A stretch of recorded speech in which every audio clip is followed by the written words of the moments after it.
Hello there, and we are live. See, ladies and gentlemen, you are welcome to another season opener, another episode, of this show I love so much, the Arsenal Vault Premier League show. See, guys, I'm doing it with one of my, my homies, is doing his thing out there, man. This guy just clocked about 8K subscribers, man. I don't blame this guy, for anything. Yeah, he deserves all the subscribers. He deserves everything he gets. There's reasoning to this because this guy works hard. See, guys, I can see countless of times this guy, does lots of watch along on his channel, works hard, talks to different kind of people, has his own crew, down there that he works with.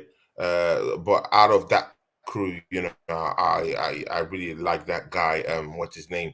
RD12. He's a Yeah, great, yeah. great, great fella. I really like that guy. I want to have him in a couple of shows because he's he's someone that really understands, the game, and he knows when it's real. He knows when it's not real. He knows when shits go down. He knows when we need a striker. He knows when we don't need one. But see, guys, with that much ado, welcome my guy, my brother, Josh True Gunner in the house. He gets a guys. Josh, talk to these people, my brother, man. Talk to these people, man. Yes, Tony. Good to be back with our show, of course, man. Firstly, I want to say, of course, thank you for the kind words, man. It really does mean a lot to me, bro.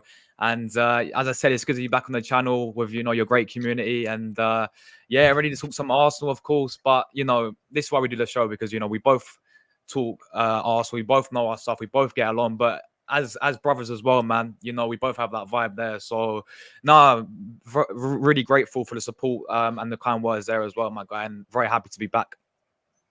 Yeah. See, guys, man, this guy, we got chemistry, But see, we don't always agree on everything. That's it. We could be brothers, man. We don't agree on everything. One, two, three. You start seeing the action and the fireworks happening right now. Josh, lots of things on the screen. I know you have a very good friend, a mutual friend of ours. He's called Jordan Heyman, Liverpool Football Club.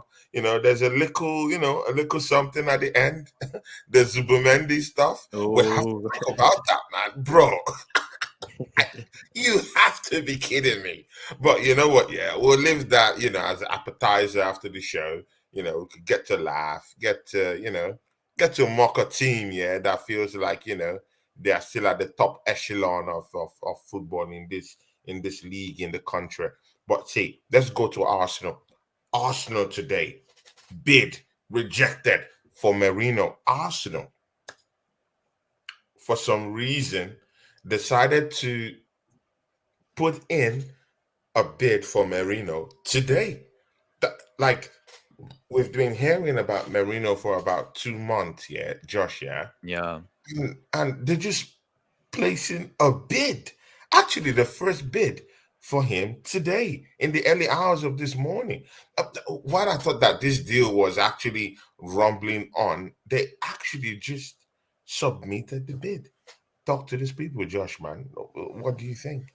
Well, kind of the same, really, like we've been seeing over the years of Arsenal and Edu as a sporting director. You know, it's the same with the Calaflori deal. We saw how long that one dragged on for. I know we eventually got him, but Mhm. we was linked with him for about a good month, and that dragged on and on and on, and eventually we got the deal over the line. And we're talking about the same news every single day with that one, and it just seems very similar with this one with Mika Merino. It's a player who. Again, we've been not looking at for, as you said, many, many weeks. But once again, it's only took today for us to put in the first bid, which has been rejected, of 25 million. And I'm not surprised. Edu is so tight with money. He wants to do all these negotiations still, like all these negotiations. And at the end of the day, we're haggling over the structure of the deal. We want to pay it in installments. Sociedad want the money up front. I don't understand it, Tony. Like, it's 30 million. Like they've asked for 30 million. If we pay 30 million, he's ours. but we're just haggling over the deal. And at the end of the day, like, how long is this going to take? Is this going to drag out all the way to the end of the transfer window? Understand we've got 3 weeks left, but the season starts on Saturday. We got our first game of the season against Wolves on Saturday, and we signed one player in Calaflori. Good signing, but we need way more, right? Look, go back to last season. I think we had 3 players in at the start at that Nottingham Forest game. We had Rice, Timber, and Havertz. Already, all had the preseason, all ready for the Forest game. We got the signings in early. I was like, yes, decent. But this season, we signed one player, and we're looking to sign a second player, which is going to probably drag out to the rest of the window, or definitely after the season starts. But it's just one of those ones, really. I don't understand why we're haggling over 25 million. I feel we sell Eden and Kate for 30 million. We just use that money and we can just give them 30 million for Merino. But I just find it the same old, really, with Edu, man. Like, he's just so tight on money. He wants to do. But wait, Josh. Yeah, Josh, you just said something now. Yeah, and this is what angers me thoroughly with the way Arsenal do business. Yeah, you just preempted. Yeah, you just preempted the deal for Eddie Nketiah. If he goes through, don't use that money to sort of like just go and pay for Merino. See, man, we did a deal for Emmy Smith Rowe. Yeah, What are we exactly. talking about? We did a deal in the 30 something of million. We 35 did that million. Yeah, deal. We have that money burning a hole in our pocket. exactly. Come on, I man. Should we be waiting for Eddie Nketiah? No, we shouldn't be waiting for that deal. The money we already need for that deal is in our coffers. Like, see, it doesn't take anyone to understand ABC or 1, 2, 3 to be able to understand that Arsenal have that money burning a hole in our pockets. Yeah, no It's facts. there. It It's there. is. It's But there. with We with saw them in Smith Edu's Rowe. being tight with his money, trying to offer 25 million to try and get a cheap, try and get the easy way out, Tony. Like, we've seen it so many times before, and we're lucky as well that Marino wants to come to Arsenal. Like, the players rejected Barcelona, Yeah, the players of rejected course. Atletico Madrid. He's agreed personal terms, because if he didn't, another club, I reckon, would if he didn't agree personal terms with Arsenal, another club would easily swoop the guy up and would have mud on our faces for not acting quick enough. But But Josh, yeah, see that brings me to a very very important spectrum, mostly an area in the spectrum of this Merino guy. Yeah, if you check the transfer window, the only football club that has actually shown any kind of seriousness, to bring in Merino into their football club is Atletico Madrid. yeah, With the wealth of skill set this guy has, yeah, in his in his armory, this guy had nearly up to about 300, like 300 recoveries last season for Real Sociedad, but in the Champions League and but in the Spanish La Liga. This guy's really good. Are there really any concerns why any football club won't want to jostle for Merino? Because the only team I've seen him that I've seen in the market actively looking at him is Atletico and Arsenal. Why isn't this guy a hot cake? Do you think that's why maybe Edu or Arsenal Football Club is haggling over the price? Or what do you think? yeah. Look, I do, hear where you're coming from there. That only a few clubs, interested in Marino after, we know he's got experience with his age as well. We saw him in the Euros, in Hmm, Spain, scored that goal against Germany. So he's ultimately, yeah, that Euro player who, had a decent Euros with Spain as well. So it would make sense for more clubs to be in for him as well. Um, yeah. but I don't think that's, I think what I said before, really, we're just trying to be tight as always. Like, we're just trying to get the easy way out. Edu's trying his best to look good. Oh, we've got him for 25 million. Like, they've clearly said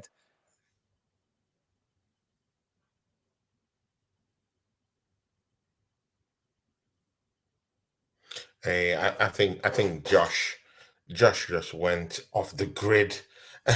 It just froze down there, man. Are we But I back? think uh, Are we back? Josh, Josh, was it you that froze or was it Yeah, me? it was me, bro. It was me. My bad. It That was was you, Wi-Fi. of all Yeah, people. Of of all all people, people. my internet is always the one that gives up on me. But this evening, it gives up on you. See, Ah, big it's up to crazy. DGVR Gaming. That's my guy. He does my Yeah, graphics big for up this Drew, channel. man. He did a very good, very amazing graphic for me. I'll be launching it on my channel quite soon. Big up to you guys. Go subscribe to Drew Gunners. Yeah, Big up to you. DGVR Gaming Entertainment, anything gaming. This guy is fire, and he also do a lot of he does lots of graphics too. So just in case you need him, just contact him. He's as Drew Gunners on Instagram.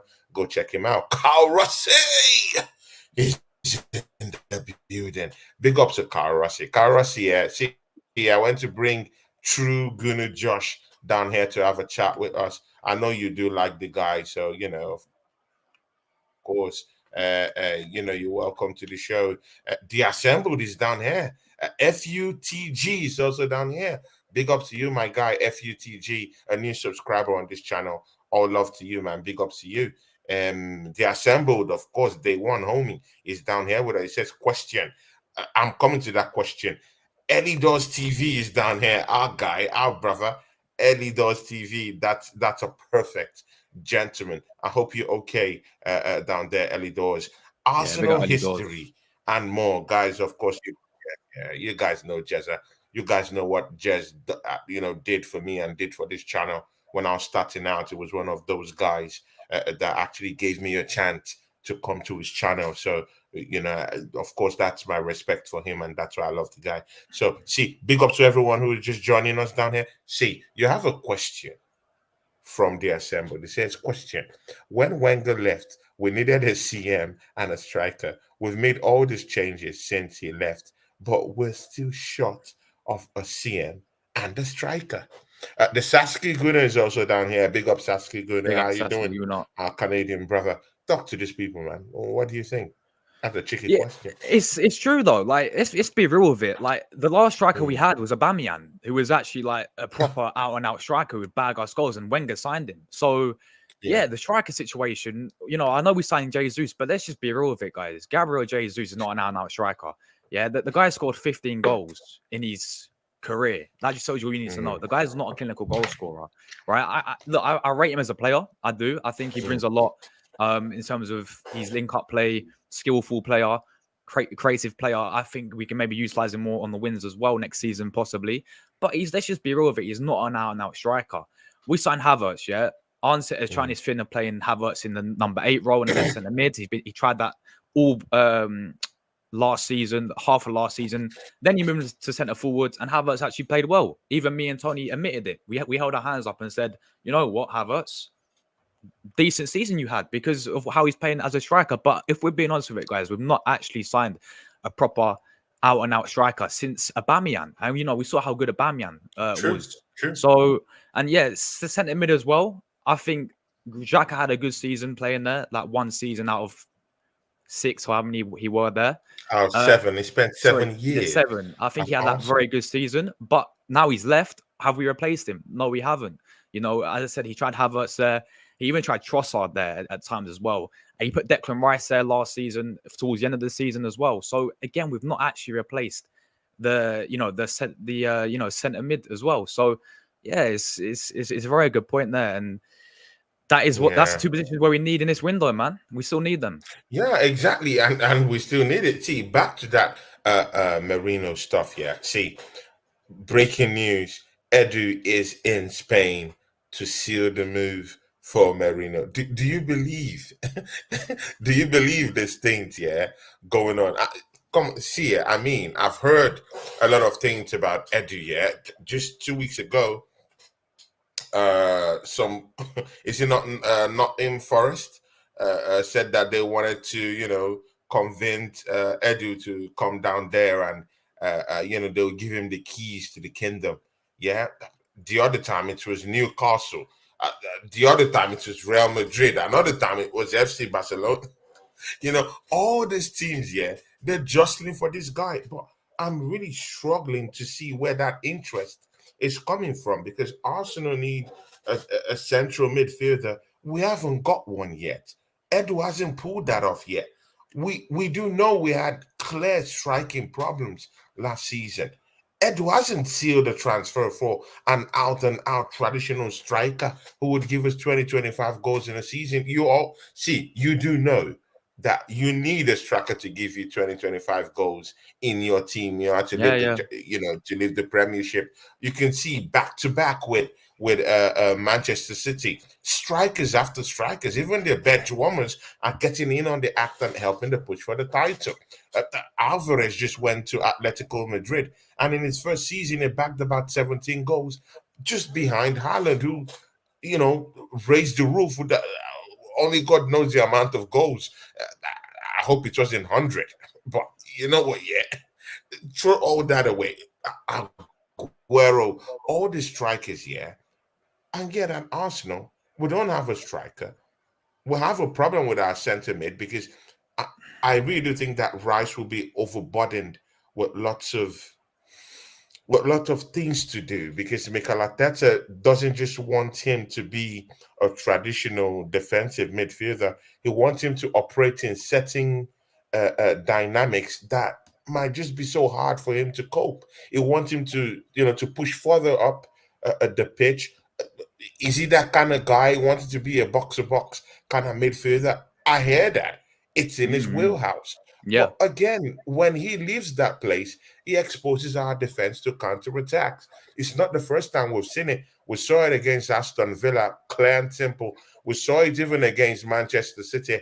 We've seen it against many, all these, mostly the mid-table teams that take advantage of that situation and make Declan Rice look like a complete idiot in the midfield.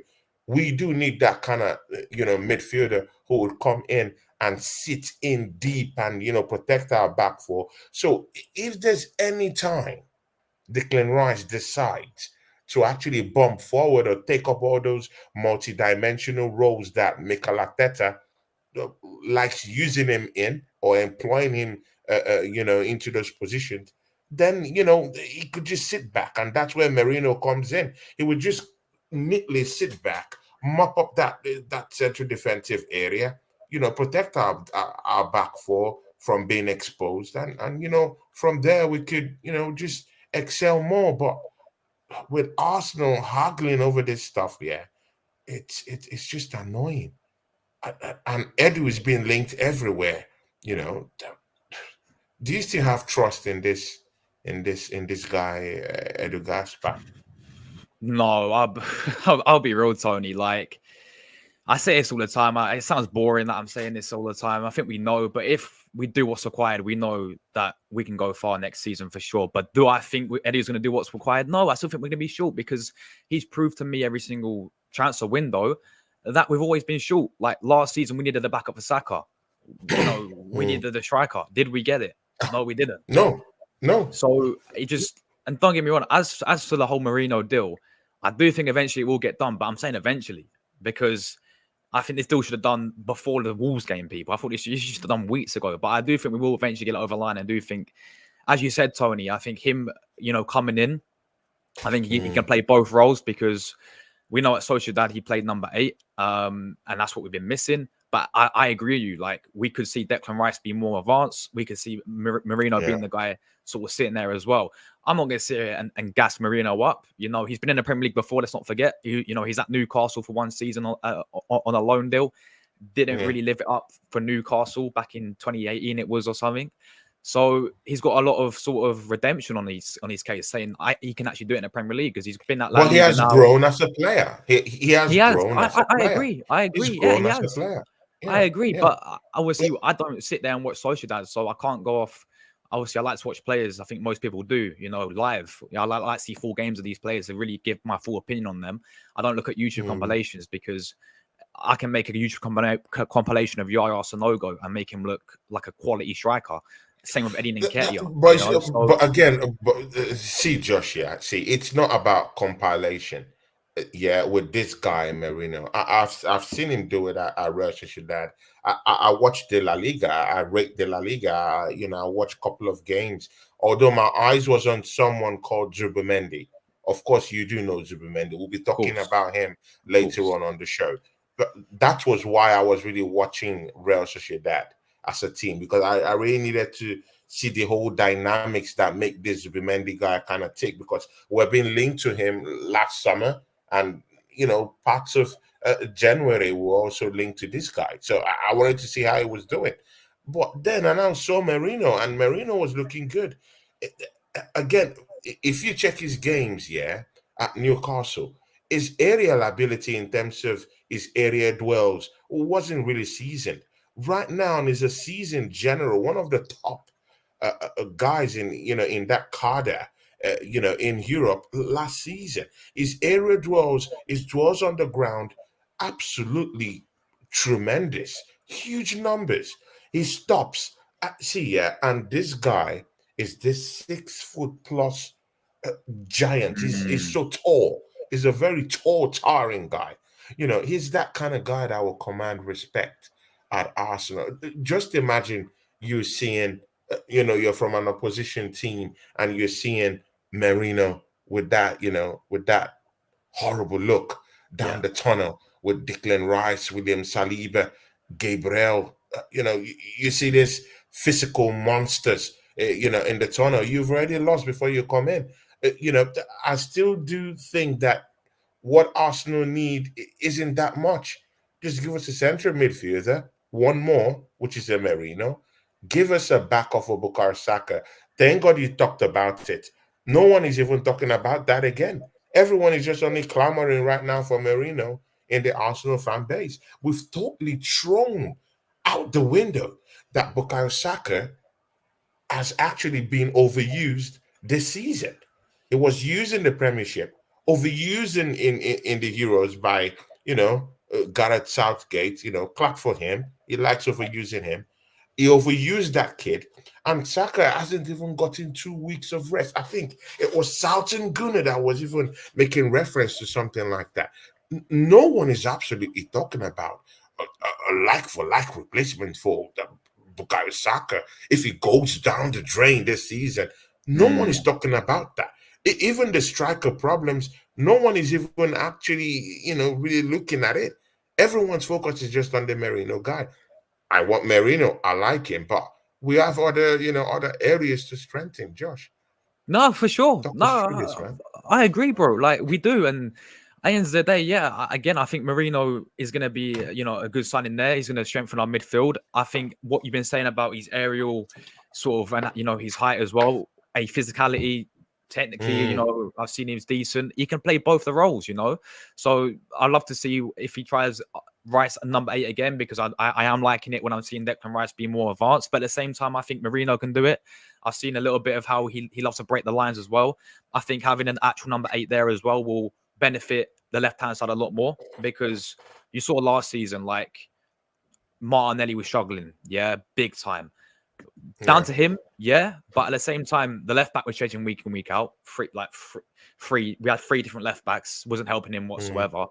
And the mm, number 8 on the left hand side kept changing as well. We had Havertz there, clearly wasn't doing, you know, he's more better as yeah. centre forward, as we know. So with Hmm. with Marino coming in, he's gonna have natural number 8 there with Calafiori left back as well. We may see the best of Yeah. Martinelli, hopefully.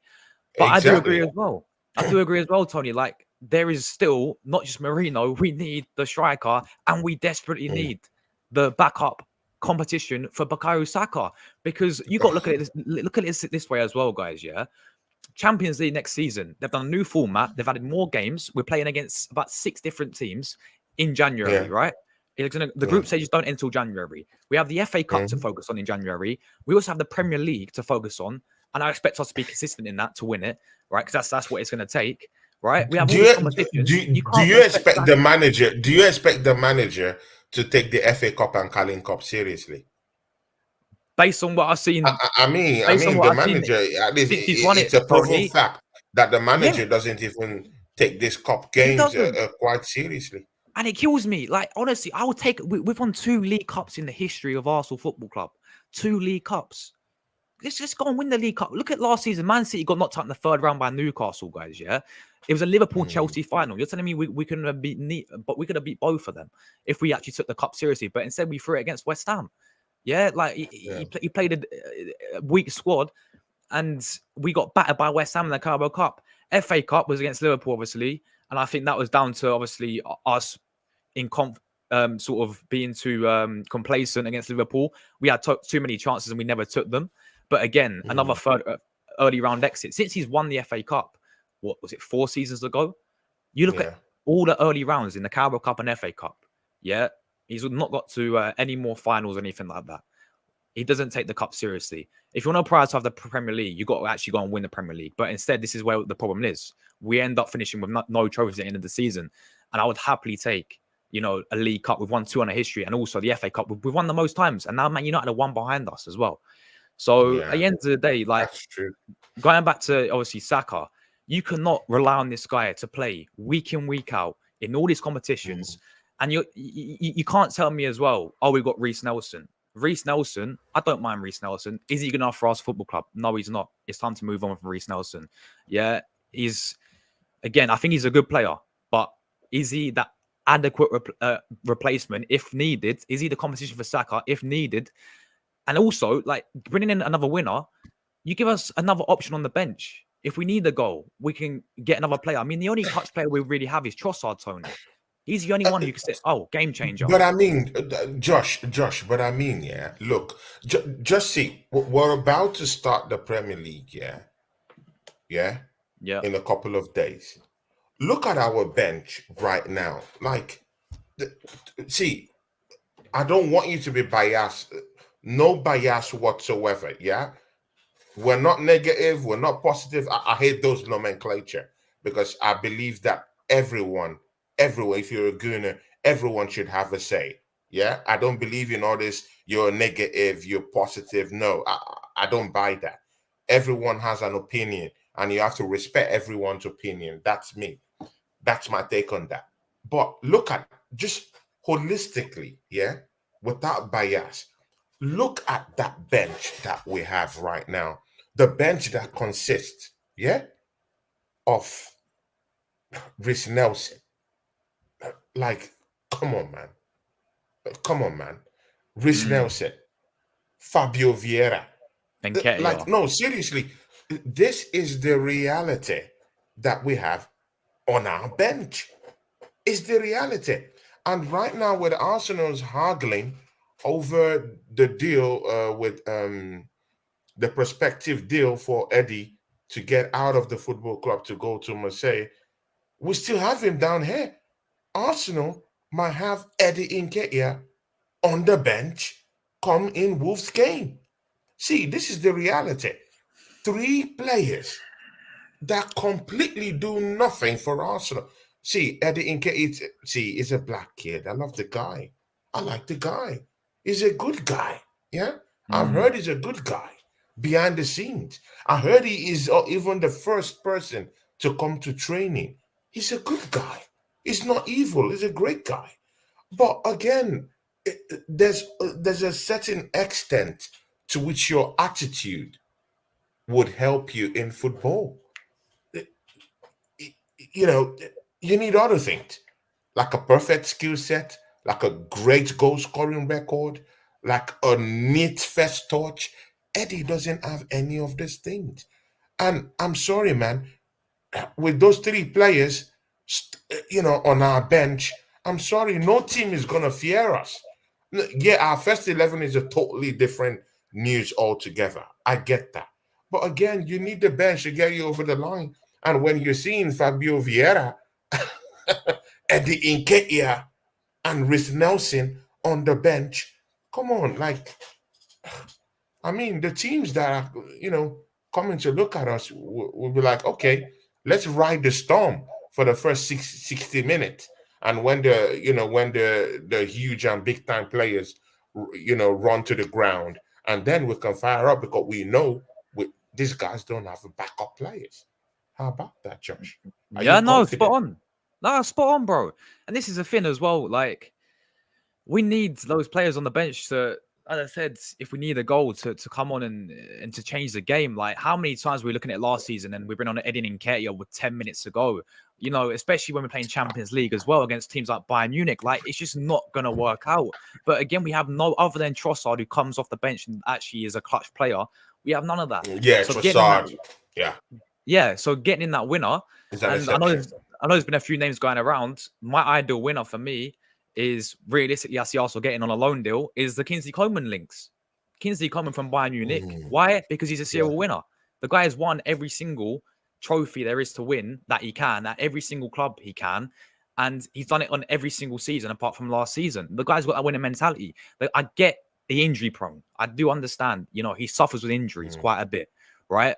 But again, this is competition. This is the backup, for Saka. And he can play both sides as well. He can even play on the left and the right.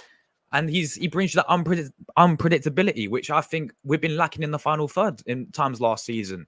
In certain games, we had Martinelli was being too predictable. So was Saka, if we're being honest with it, guys. So bringing someone in with that unpredictability, I'm all for someone like, especially on a loan deal as well. I'm all for someone like Kingsley Coman, but there is many out there. Yeah, Rafinha from Barca, Bakayoko from PSV, right? I'm a bit disappointed that we lost out on Neto, who somehow Chelsea got him out of nowhere.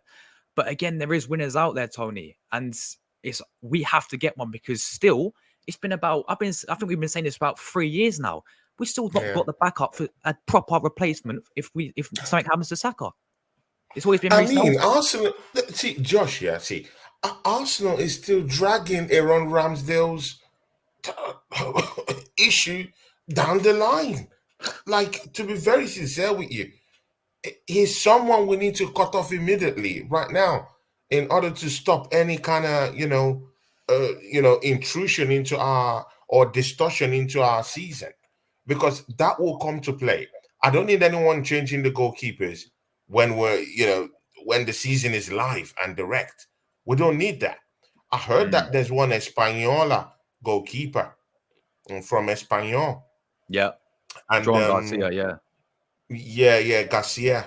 And Garcia's deal, actually, he's close. Yeah, right now he has a 21 million, 21, if I remember right, 21.5 million pounds clause. Yeah, if Arsenal can activate that, we can get Garcia, get rid of Aaron Ramsdale to one of these Premiership teams, that need him for about 30 or 35 million. He will command that fee normally. He will. Because he's, of course, England international. People still think that he's still good, or whatever. And sell him before his stock decreases. We need to get him out of the football club. Resolve that issue and bring in Garcia to come and give this guy a big push. Yeah, because I'm not totally convinced about David Raya. He might be a decent goalkeeper. I'm not totally convinced, but we need someone to push him just a little bit. Look at Carl Rossi says something here. They haven't done the work in the summer. Another dead season ahead. This corporation does not care about us. I'm watching next season on recline. I mean, when you see, and this is a fan, it's a Gunner fan.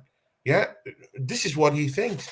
Because, Josh, when we look at the transfer window, have Arsenal gone to do the business that will help us get over the line? And I'm sorry, mate, the answer is no. No.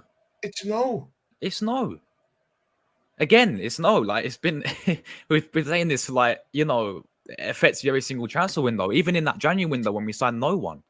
Like, we've been saying this it's been a common theme of us saying the same thing. Like, have we done what's required? No, we haven't. Right. And is it going to be the same story again? It's looking that way. We know as fans what we need. Yeah, but doesn't look like this Edu guy does. He's just focusing on one deal at the moment in Mika Merino. But we need that striker there and we need the winner there. It's as simple as that. So it's just, I hate to say it. I think we all hate to say it, but it's just looking like the same old Arsenal in these transfer windows, in terms of negotiating. And I'm going to say this as well, right? Emil Smith-Rowe was Arsenal's highest ever sold, a player that we sold, the highest ever fee, 35 million.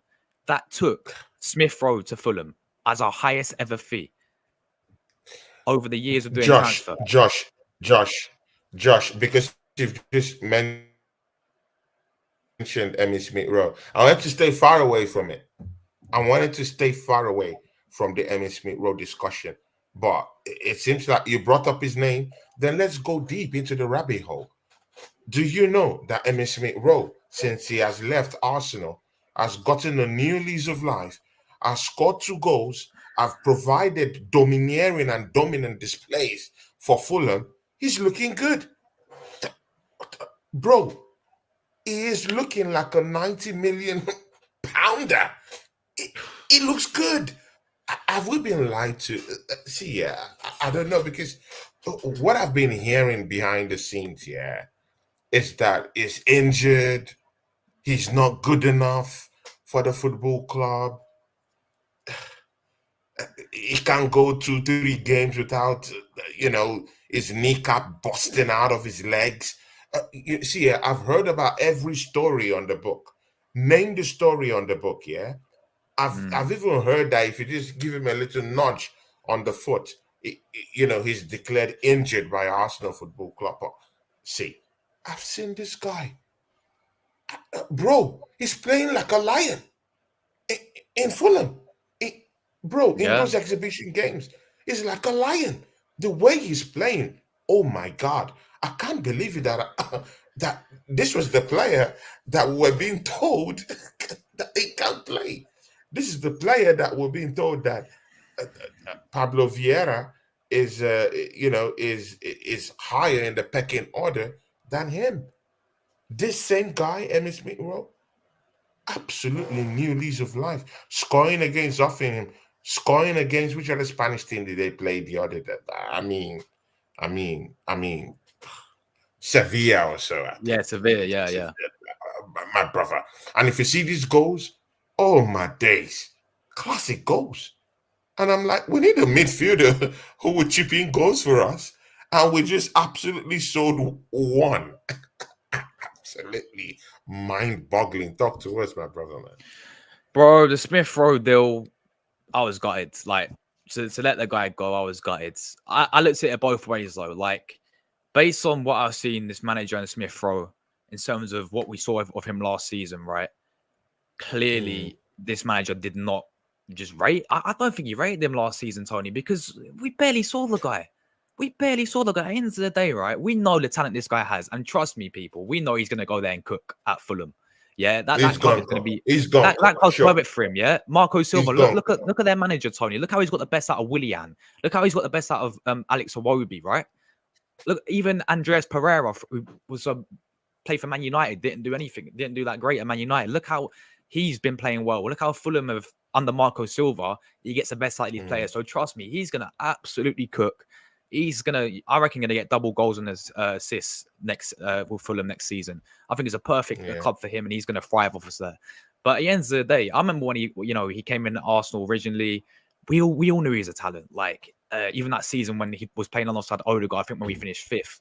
Yeah, that guy was balling for us. That guy was balling, and I know he got the injury, but he came back, and we watched him against England in the under-20s final, and he was ripping up for them, and we was like, Smith Rowe's coming back. But then that last season, he barely got the chances. Other than the Carabao Cup match and a few appearances off the bench, right? He barely got the chance. And I looked at it thinking, on.Tmber just didn't rate the guy. And he decided to keep Fabio Vieira over Smith Rowe. And for me, I would have got rid of Fabio Vieira because I'm not convinced Fabio Vieira. I think Smith Rowe's got way more potential and way more talent. Fabio Vieira... He doesn't even play. He doesn't even That's play. another one. And we he doesn't even play. 35 million. And the guy's, by the way, Tony, the guy's injured, by the way. $40 million down the drain. In fact, he's the one, forget Kai Havertz. He's the one we ought to sing that song for. 40 million down the drain. Fabio Vieira plays again.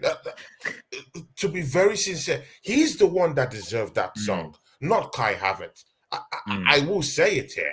Kai Havertz actually even he superseded what I even thought he was going to do last season. We have Fabio Vieira down here doing nothing. And then we sell Emmy Smith Rowe. Exactly. who's, Like that by that the that way, that was scoring the guy. goals. And once again, I'm hearing Fabio Vieira's injured now. Yes, again. So what, Yet again. Yeah.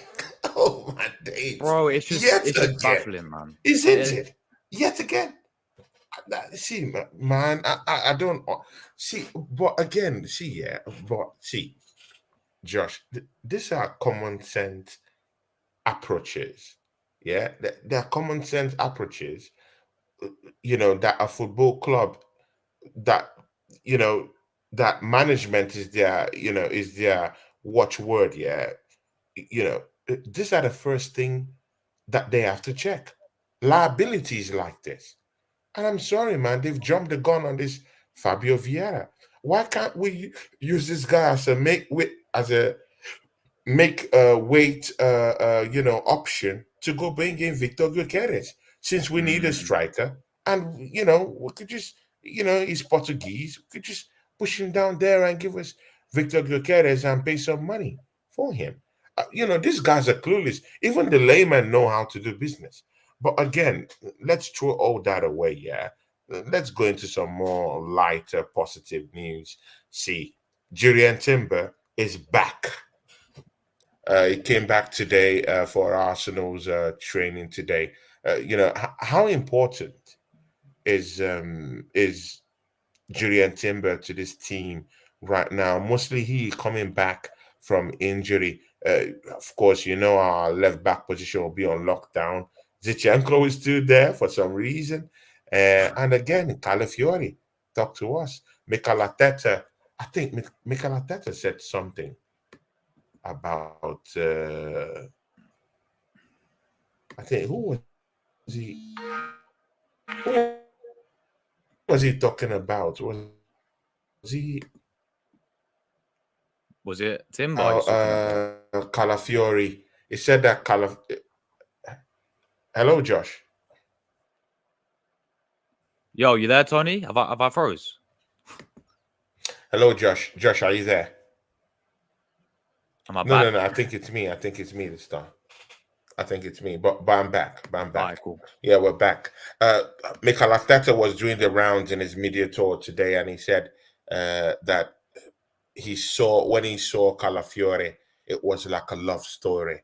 He said that his aura, and his authenticity, just and his tenacity, just kind of like endeared him to that signing. But what do you think, Julian Timber back, back training with the Arsenal? Calafiori option is down there. Mikel Great. Arteta showering encomiums on Calafiori today in the press conference he did. What do you think, man? Do we have Great. our left back position on lockdown right now? Yeah, for Can we sure. breathe a sigh of relief? Down Yeah, that no, down that lane. yeah, for sure, Tony, for sure. I feel, Tim coming back's massive for us. I think you got to look at it this way as well. Mm. We need to be a bit careful in handling him when he's coming back. Like, we don't want to rush into things too soon with Timber, because especially when it's ACL injury, we know players can come back different from them. I saw it with Chiesa, man. Like, Chiesa got ACL. He's not the same player since he was in that Euro 2020. I saw it like players like Bellerin as well. He got Yeah. ACL, not the same player. So we've got to be careful in that sense. But I think him coming back is massive for us, man.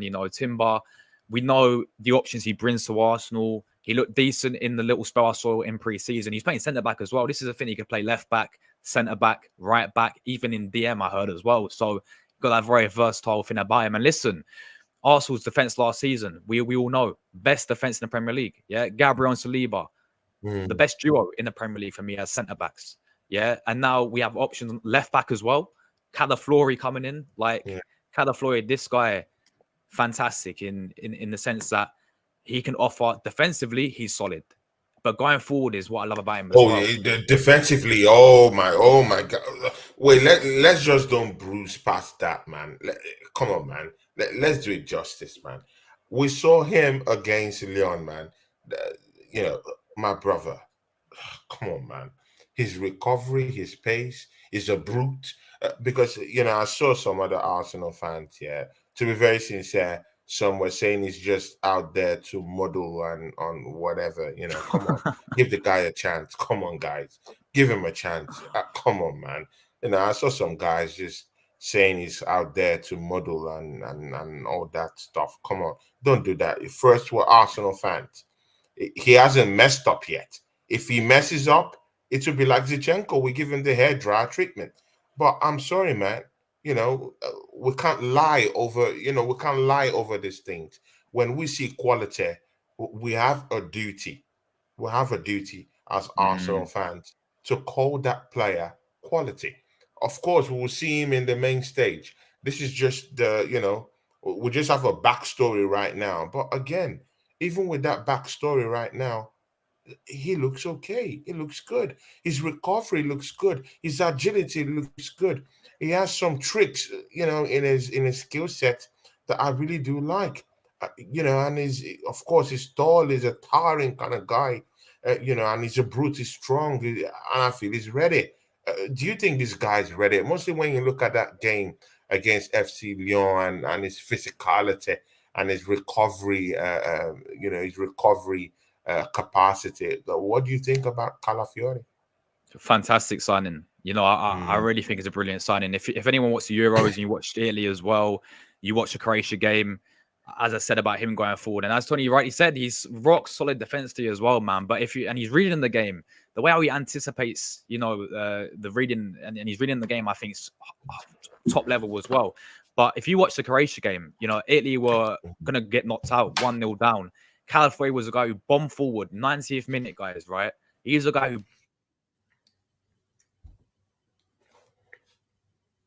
Big up YNWA66. Big ups, man. How you doing, brother? It says big up Tony. Big up Josh, my bro. Yeah, big up to you, man. Josh has frozen. He'll be back. we're back. We're Okay, back again. Josh is back. Josh is back. That was why I Josh is fight back back. again. We're back. We're back. But We're no, back. as I was Yeah, saying, Josh, yeah, you were saying something. the game against Croatia, right? He was a guy who was 1-0 down, guy bomb forward, played the ball to Sakani and saved Italy from getting knocked down the group stages. But not just that occasion, multiple times for Bologna, the guy has shown that he's fantastic going forward, and ultimately comfortable playing out from the back as well, which we know aren't set alive. Again, can play centre back and left back. So, and in that short little spell he played for Leon, he looked sharp, Mm. man. He did what he had to do. So, I think Yeah, Calafiori is a brilliant signing. As I said, we're ultimately strengthening the defense based off last I, season. We had the I best I defense think in the so Premier too. League. I So, think so too. I think it's a good defender. But again, see, Josh, we still have to employ that caveat. I understand that because I'm very wary about defenders coming from the Italian Serie A and coming to the Premiership.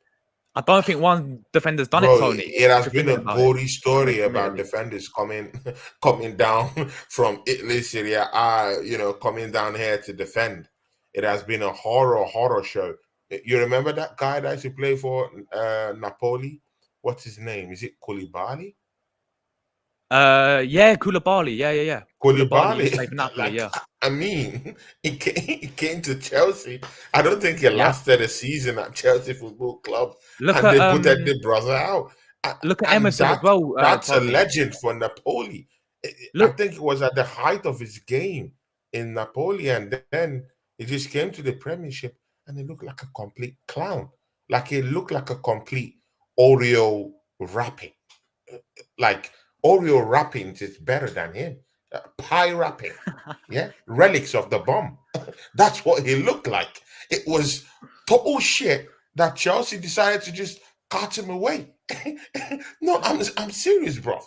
nah, I agree. It's horrible. It's a gory story, but it's not. But you can sense it. Yeah, it's not really the same. Yeah, with Calafiori, you could see those moments of magic. You could see those moments of brilliance. You could see he's young. You can see is that kind of player that that wants to that wants to learn, that wants to improve.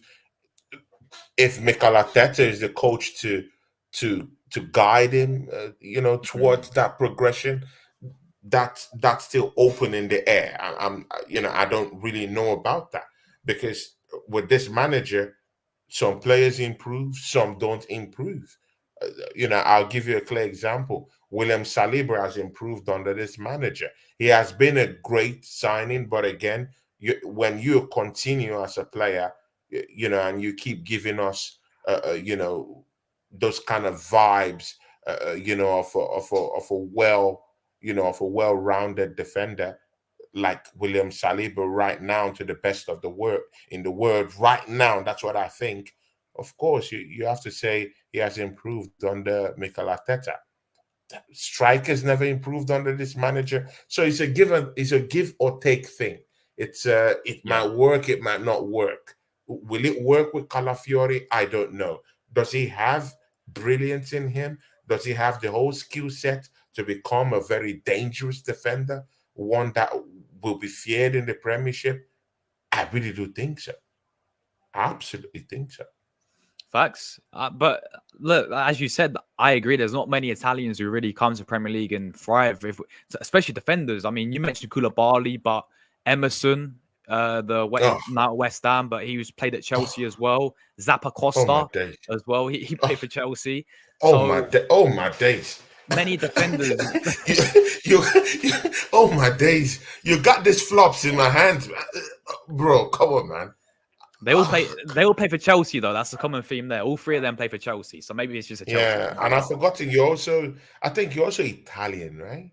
half, yeah. My dad You're was born half there, so Italian, yeah, right? Yeah. half. So this is in your wheelhouse also. So yeah, you're saying something, man. No, yeah, no, but as you said, like I agree. I think Calaflori, even last season, the guy, I watched him against Juventus. The guy scored a brace, Tony, as a centre back against Juventus. Yeah, against Napoli, when Mm, they beat them 2-0 last season. Everyone's talking about Osimhen, and I rate Osimhen. Calaflori had him in his pocket if you watch the game, guys. Yeah, when Bologna beat them 2-0, Calaflori had mm, Osimhen in his pocket. He had no chance against him. So I've seen yeah. very, very good signs of Calaflori. I know people say different leagues. I do understand that. But even if you look at the Euros, he was one of Italy's best players. Italy was shocking, but he was up there as one of the positive players for them because what the guy brings overall as a player, we know he's good going forward. We know he's good defensively. We know he's good when it comes, we're playing out from the back. He's ball, playing with the ball and that sort of composure that our Mm, defense has in Saliba and Gabriel. And it's only getting better from last season, man. Last season, as I said, the defense was superb, but there's always a weak link, and that weak link was a left back because that left back kept changing week yeah, in, week out. Zichenko. Zinchenko was Yeah. there, as we know, and we know defensively the guy is it's just shambolically defensively. Uh, Yeah, play the See, guy in midfield. It's as simple as that. Josh, there's been something that's been making the rounds, mostly with Arsenal, and of course this defensive quartet that we've just, unleashed and we will unleash this season. I'm talking of Calafiore, Saliba, Gabriel, and of course Benjamin White down that right hand side. Yeah, it's the way our defensive players are scoring goals and chipping in the goals. And mind you, they had a large chunk of the percentage of goals, from set pieces last season. I think Gabriel chipped in a lot of goals last season. Yeah, yeah, If yeah. I'm not mistaken, at least 3, 4. William Saliba also got into the act. Also scored about 3 or so. And let's not forget about their impact also. Maybe they did not score, but they also laid off the ball for, through the set piece, merry-go-round and tried to set up 1 or 2 players to get the ball in. And with this new lease of life and new lease of, propensity for our defenders to be able to find a way to get us over the line, and that showed in that game against Lyon when 2 of our central defenders got us over the line, even if our attack looked a little bit, a little bit, you know, just toothless per se. Yeah. But then our defenders got us over the line with the same old tricks, the set piece magic. Shout out to the set piece coach, by the way, Arsenal Football Club. He Yeah, deserves yeah. commendation. But throw all that away. Do you think this new lease of life in with Arsenal's defenders, setting up these teams to take the fall? Yeah, the, you know, mostly with those goals coming from our defenders. Do you think it's a sustainable approach for Arsenal, mostly in terms of source of goals for Arsenal in the coming season? Do you think the manager is saying, because see, Josh, yeah, I'm really thinking that this manager might not, he doesn't want to buy a striker. I'm sorry. Arsenal fans, I'm sorry to break it to you. I don't think this manager wants to buy a striker. I'm sorry, it might pierce your soul. You might hate me right now, yeah, but no problem. I accept it. But I don't think this manager wants to play with a striker. If he wants to play with a striker, he would have bought a striker. So I don't think so. But Josh, this is why I'm. This is why I'm. It's a whole spectrum. I want to tie into it and get into that rabbit hole with what I'm trying to say to you. Bag of our guy, he gives us $9.99. Yo, big up Vargas, man. See, Bag of, yeah. To be very sincere with you, $9.99. Do you know what that Respect. reminds me of? Do you know that bid, Josh? Do you know that bid Arsenal threw to Liverpool to get Luis Suarez? Luis Suarez, yeah, the £1 settings. Bag gets a po. I wanted Bag to be here with me and the other henchman for us to have a discussion, but Bagav wasn't around. But Bagav will be with me. I intend starting up a show with him, but I've been so busy, man. It's been so hectic for me. I'm even doing shows at random these days. So Yeah. Bagav will have to set something up, but it would be good for you. Maybe you could even pop into one of these watch alongs we might do, when the season starts, or you can come join me and Josh. But big up to you, Bagav, man. He gets a po. He says, big up, big up. Edu, do what's necessary. Big challenges ahead. Tony,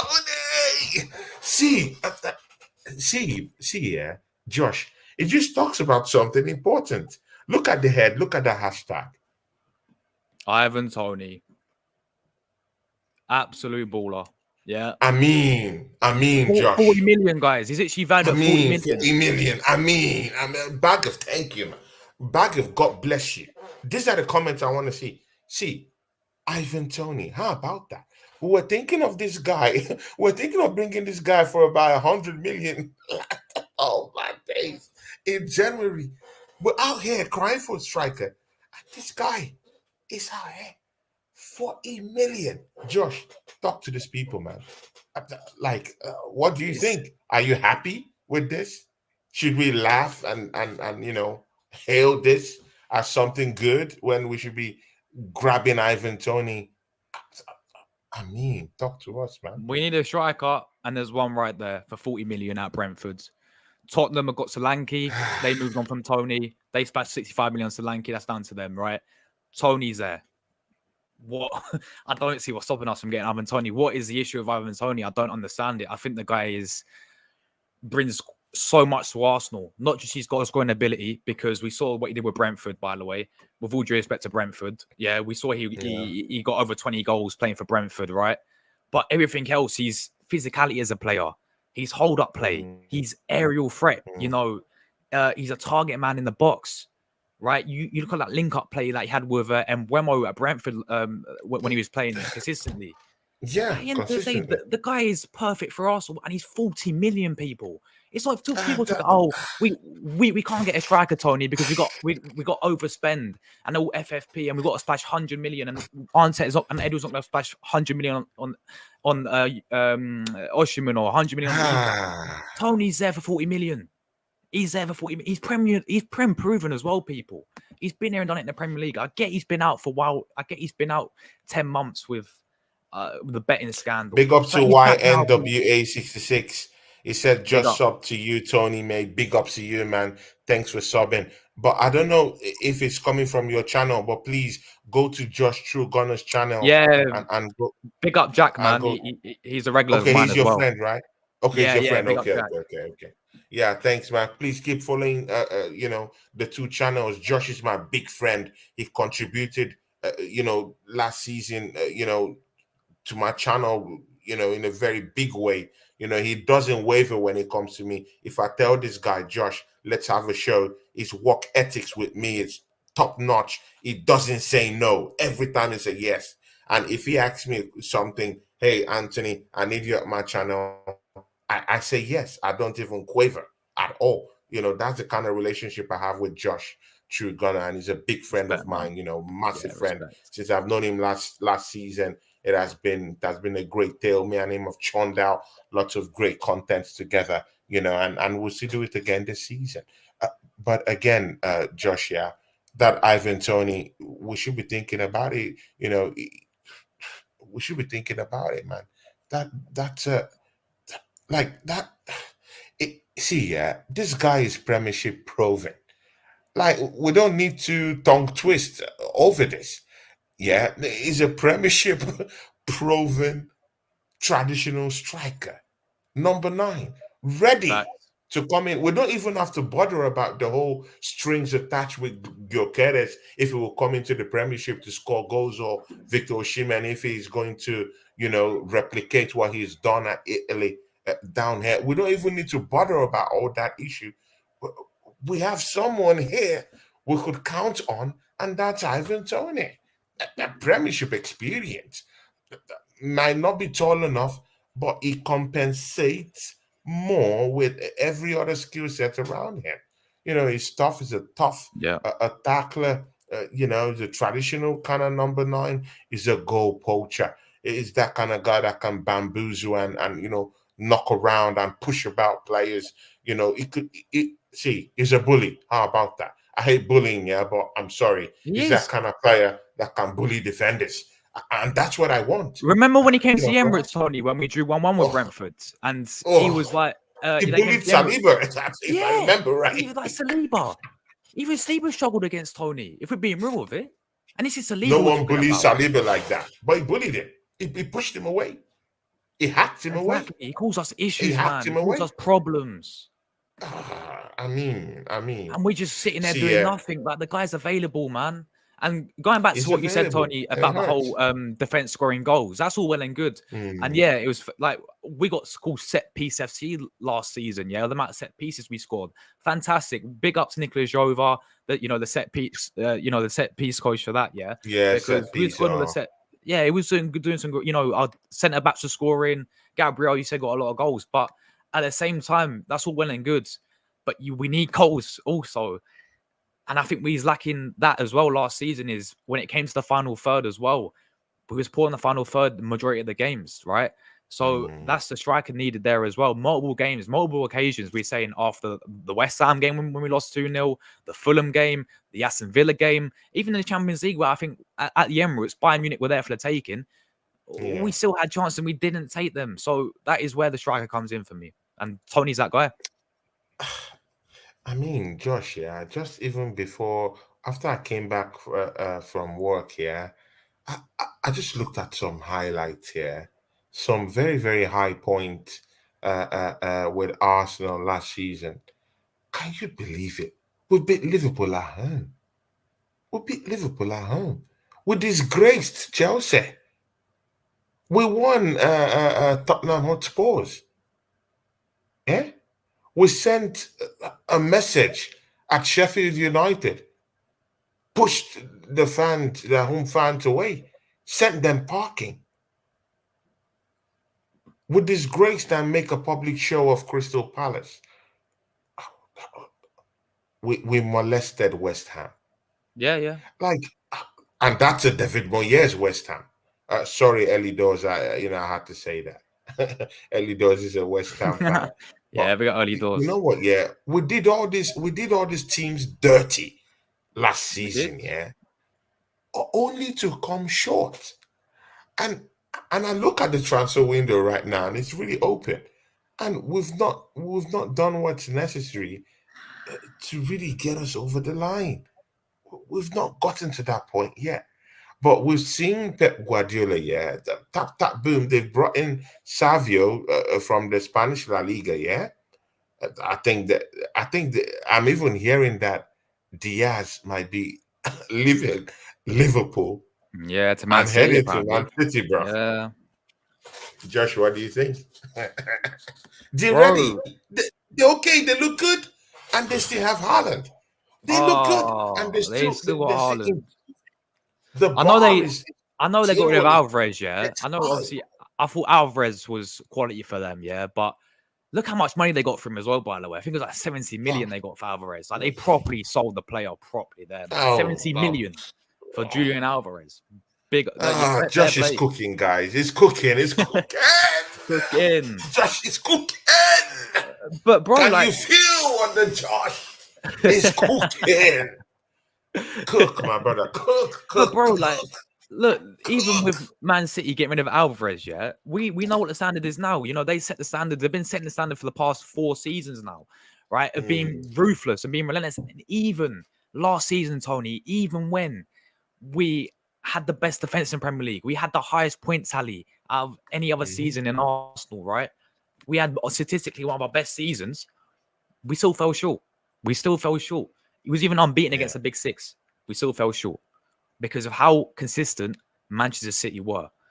Yeah. And how we also blew it ourselves in certain games. Yeah. Villa, we know that was a big one. No, Aston no, Villa, when Josh, we we lost to him, blew which it. has another Josh, one. we blew it.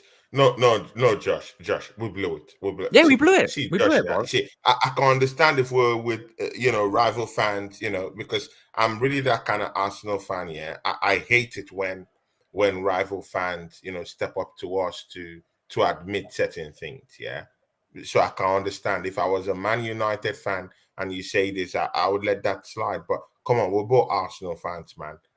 We threw that league away, We and did. we've done it We did, twice. bro. We threw it away. Twice. We bottled the league. I won't admit it. Maybe with someone like Flawless or this Man United or Man Yeah, City yeah. fans. Yeah, but Josh, you're an Arsenal fan. You're my brother. We We blew bottled it. it. We blew it. We bottled it. It was in our hands. It We was. had it yet again. Yeah. It was in the bag. Oh my days. We The had it. league was in the bag. It was there. We saw it. We felt it. And we blew it. I mean, Facts. let's don't hide this, man. We blew it yet again. We did. So Yes, again. I don't know. I don't know, man. I don't know. We messed it up.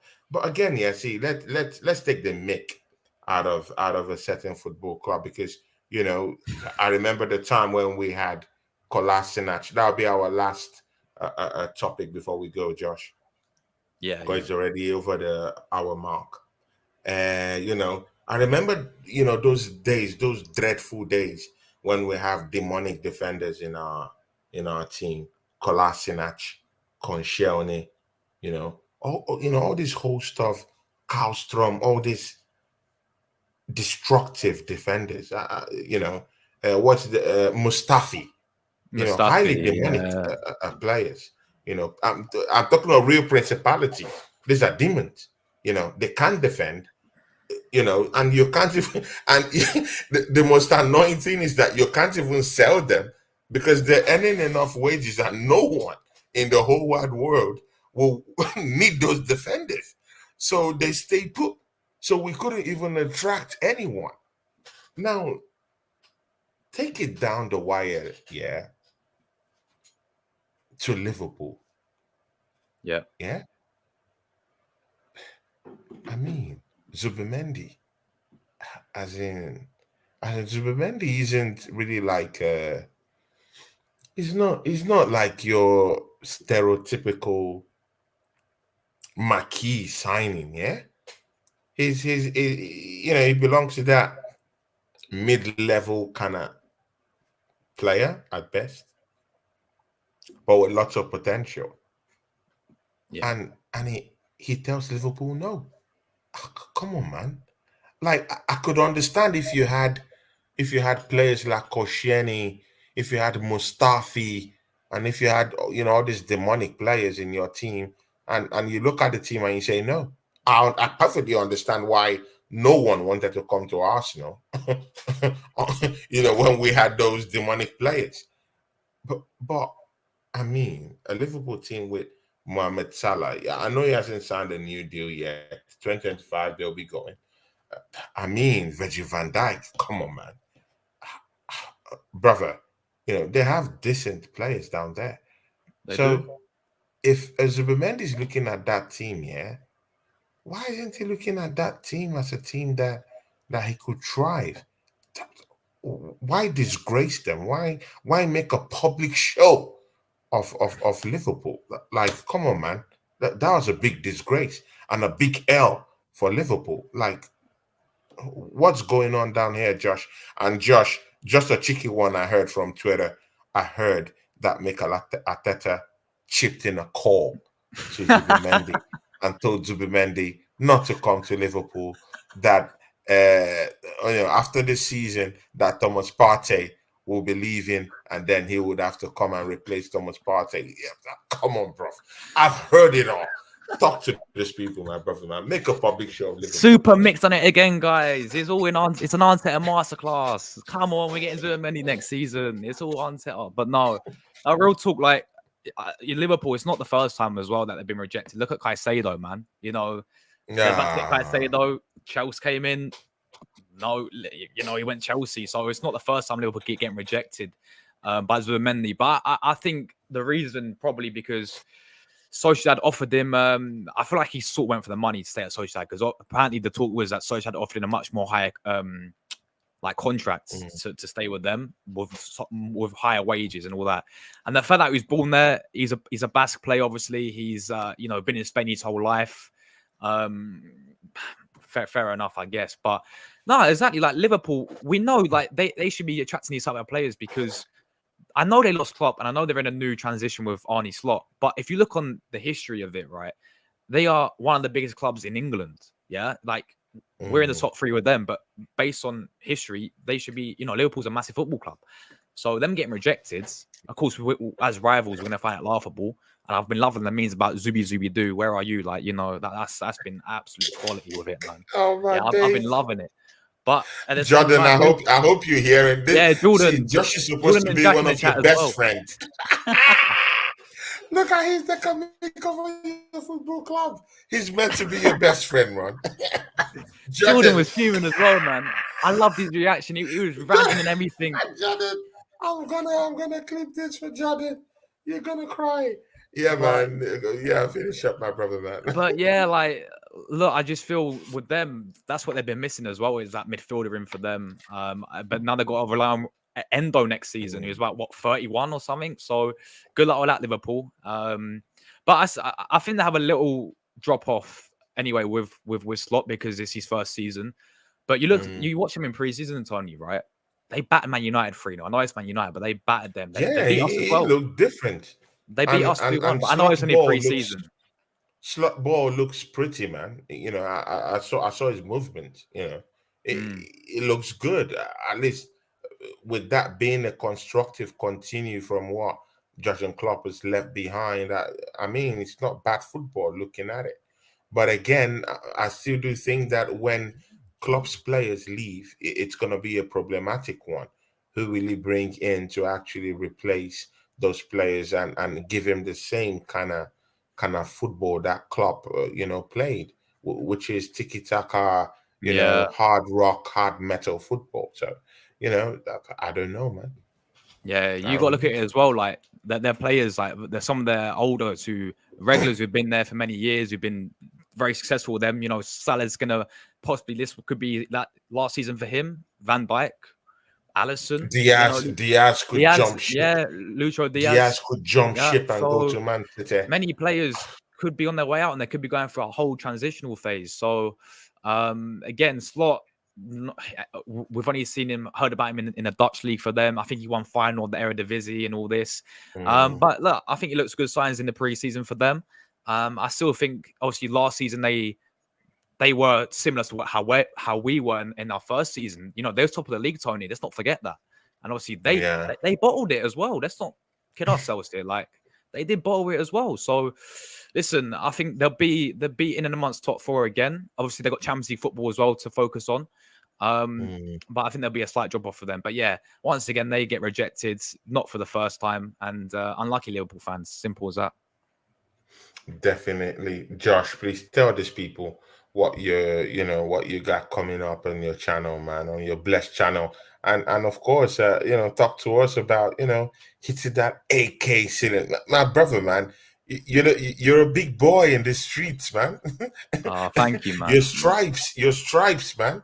Your stripes are getting colder.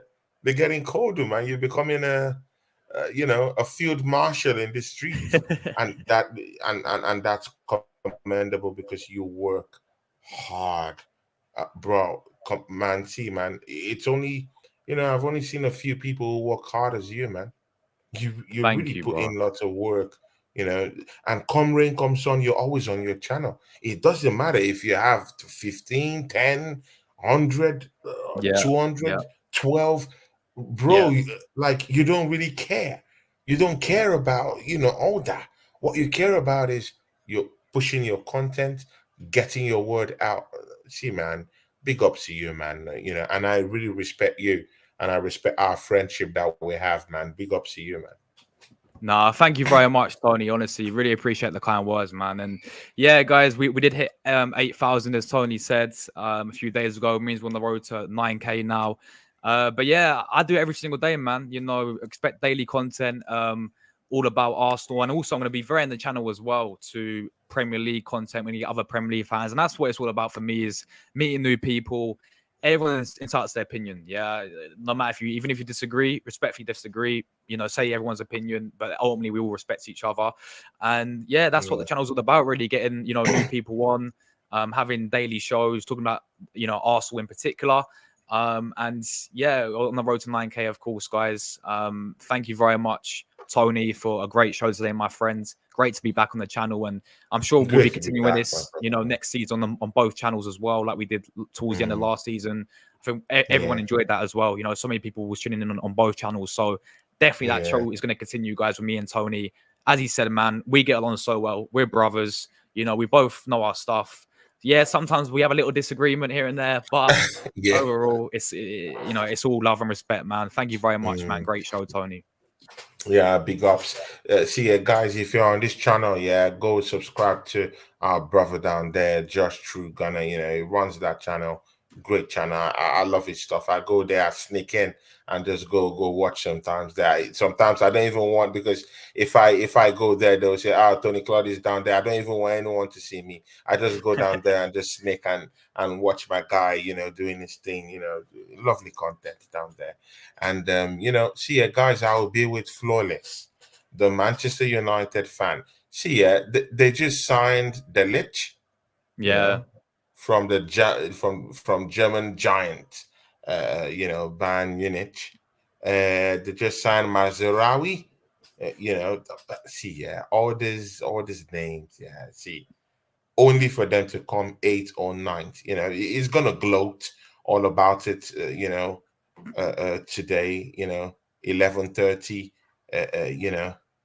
this night, when I go down there and talk to him on his channel. I will restream it to my channel, but he'll Yeah. gloat about it. He'll gloat about it.